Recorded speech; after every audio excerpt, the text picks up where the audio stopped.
श्रीमद् भगवद गीता अध्याय 14 श्लोक 20। गुणानेतानेतीत्य त्रिन्देहि देहस्समुद्भवान् जन्म मृत्यु जरा दुःखैर्विमुक्तोर्मृतमनुष्यते। श्री भगवान ने कहा, यह पुरुष इन स्थूल शरीर की उत्पत्ति के कारण रूप तीनों गुणों को उल्लंघन करके जन्म मृत्यु वृद्धावस्था और सब प्रकार के दुखों से मुक्त हुआ परमानंद को प्राप्त होता है।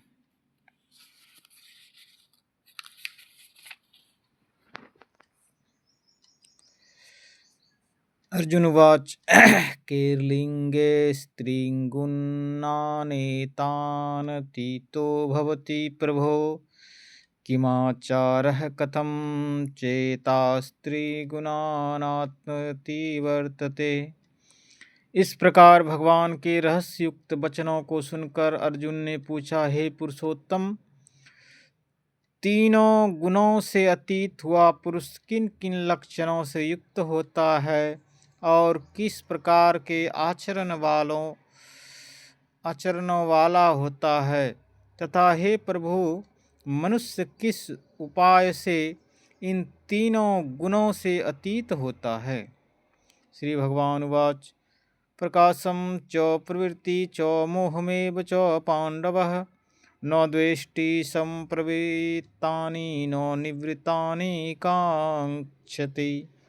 इस प्रकार अर्जुन के पूछने पर श्री भगवान बोले, हे अर्जुन, जो पुरुष सत्य गुण के कार्य रूप प्रकाश को और रजोगुण के कार्य रूप प्रवृत्ति को तथा तमोगुण के कार्य रूप मोह को भी न हो तो प्रवृत्त होने पर बुरा समझता है और न निवृत्त होने पर उसकी आकांक्षा करता है। उदासीनवदासीनो गुणैर्यो न विचाल्यते गुणा वर्तन्तीत्येव योऽवतिष्ठति नेङ्गते।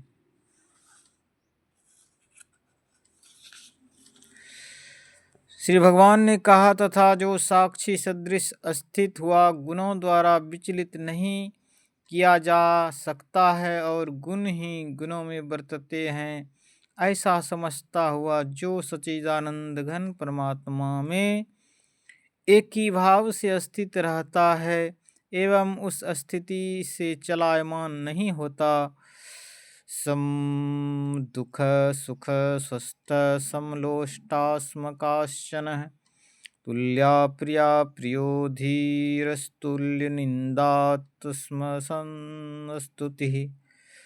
श्री भगवान ने कहा, जो निरंतर आत्मभाव से स्थित हुआ सुख दुख को समान समझने वाला तथा मिट्टी पत्थर स्वर्ण समान भाव और धैर्यवान तथा जो प्रिय और अप्रिय को बराबर समझता है तथा अपनी निंदा स्तुति में भी समान भाव वाला है,